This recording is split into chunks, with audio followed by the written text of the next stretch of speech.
they don't want him to come back no matter how well he's done for himself, how much he's cleaned up, you know. But weren't they coming after you for child support for all those years? Yeah. They every time a different show. I could tell. As soon as I booked a TV show, I'd prepare because I'd look at the date when it was going to air. I remember when Cold Case aired. We got a bunch of letters from them in 2003. As soon as The Longest Yard came, oh my God, they started. I mean, we never even. The checks were just cut in half. The checks were cut in half. They went into my bank account after The Longest Yard. You know, she never wanted. She wanted to punish me for what I had done. Like, it was always like a punishment to her. But the other punishment was me never talking to Jackie. She never wanted me to tell my side of the fucking story. That's not a good story. Did any part of you ever think maybe I'll go to court and get my visitation or?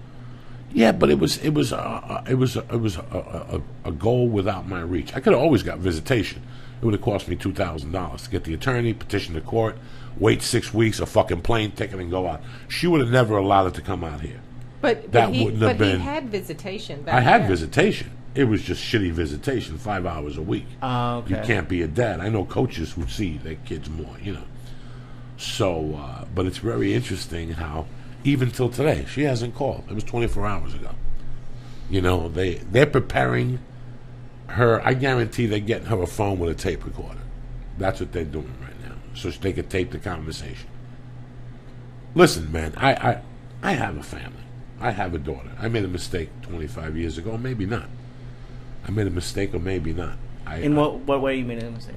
I went for my life. I was living in Boulder. I was getting tortured by these people about being a parent. I was fighting for my fucking life. If I got a check for $900, I would keep $200. You ever been in that position? No. Getting a check for $900 and having to go pay the I mean, it was just a horrible way to live. And we were going nowhere in 95. Her and I were not going anywhere. That's the story of almost all every split like that where the kids are involved. My parents went through it. You know, was it ugly for them for a while? Well, they got divorced when I was a senior in high school, so it wasn't so much of... And they should have gotten divorced probably 10 years before, at least. You felt it growing up? Oh, God, yeah. And they both said afterwards, oh, we stayed together because of you guys. And well, that doesn't make anybody feel better. It's terrible. It's terrible when parents are fighting. But, yeah, like today, at this point, my dad, he used to be, like, kind of intense, and there would be a lot of fighting. And then recently, he wanted to be more chummy with my mom, and my mom just wants no part of it. So I understand both sides of it. So, like, my question for you is, they must have said bad things about you too. Absolutely, absolutely. A portion of them, on paper, are true. Absolutely. So, like, how are you gonna handle that? I'm gonna tell them my truth. It's the truth. There's nothing to hide about. It's the truth. It's the truth. He made a lot of mistakes, but he's turned himself around, and to not factor in that truth as well as all the other truths, you're not getting the whole picture. But in the beginning, I didn't make a lot of mistakes. In the beginning, they just didn't want me around them. They had made a conscious decision. I remember, and I was telling my wife the story, how, you know, they took me somewhere that I didn't want to be. They really, really did. But even the judge told them that. And I don't even know if people understand this at home, where you go somewhere, somebody takes you somewhere, there's a part of your anger and your rage that it takes you somewhere that you don't want to be, that you don't even really like yourself. I don't like myself when I'm like that. I catch myself sometimes. I caught myself like that Monday at Higan Machado's jiu-jitsu school with some guy. Sometimes I just don't like something, and I will fucking tell you, and I will stay there like a fucking idiot and hunt you down. It's a part of me that stayed with me since I was a kid. I just don't like certain people. I don't like how they walk into a room. I don't like how they speak sometimes. I don't like how they treat other people or dress other people. But there are people who get off on that. But there are people who get off on that. Who like to sit around and poke bears and then get upset when somebody attacks. Says something to them. So when it happened 20 years ago with my ex-wife, it took me somewhere. Not to mention, I was an open micer as a comic. So that tenacity was helping my comedy career, because anger is real on stage. But it wasn't helping me inside. It was wearing me down, and it was making me give up. and I didn't want to give up. What I mean by giving up is that in those days, at any situation, if something bad would have happened, it could be a flat tire. Could have been a flat tire. You guys see the movie, what was the movie with Michael Douglas when he fucking snaps on the 405 on the one? Yeah. What was the name of it? Falling Down. Falling Down. You ever see that? You're too young for that movie.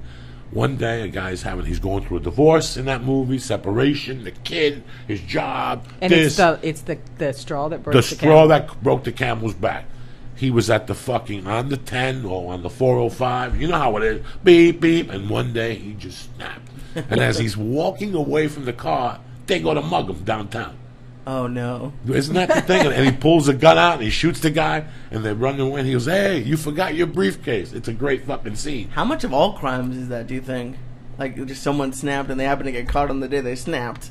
You know, man, it's... Well, I would say a lot of crime is not that, but some of it certainly is. And you know... Why does somebody go home and kill their fucking kids? Yeah. Why does somebody go home and stab both their kids and the mother and put them in the... It happens every day in the newspaper. Like, you had talked about wanting to kill your ex-wife and your husband. Abso-fucking-lutely. And like... Absolutely. You were... Let's just say on paper you were a bad person back then. Or did bad things back then. I wasn't a bad person. I was a young, confused person. I had made some mistakes. I was trying to get my life back together. But that fucking animal was still in there. It's dangerous. It was dangerous. And they were playing a game with me. And I'm getting harder and harder. And now I'm thinking to myself, I'm a loser in life. I'm not making any progress with comedy. I'm not making any progress here. You know what? I'm not going to let these motherfuckers fuck with me. And then something very weird happened. OJ killed his wife. Really? OJ killed his wife. I think June 12th of 94. Check the date. Or June 12th of 95. It was June 12th of 94 when he killed his wife. And that put me over. Okay? That. 12th of 94. Who the fuck you think you're dealing with here? That put me over. Because now I had somebody to relate to. She wasn't messing around with a man. She took my kid into another man's house without my permission or without my knowledge. And her parents kept lying to me. So I was a power keg. So I have nothing going on. My comedy career is nowhere. I'm angry. I'm broke. And guess on top of this, what's going on? I'm pouring cocaine into this mind like never before. I had a dealer. I didn't need money. I would just call him up and he'd give me a half an 8-ball just on the arm. I still owe him $1,600 today. If I find him, I will send him his fucking money. In fact, I called Mike Kessler at 1 in the morning last week and asked him, where's Vince? I will send him his fucking money because he was that good to me at that time.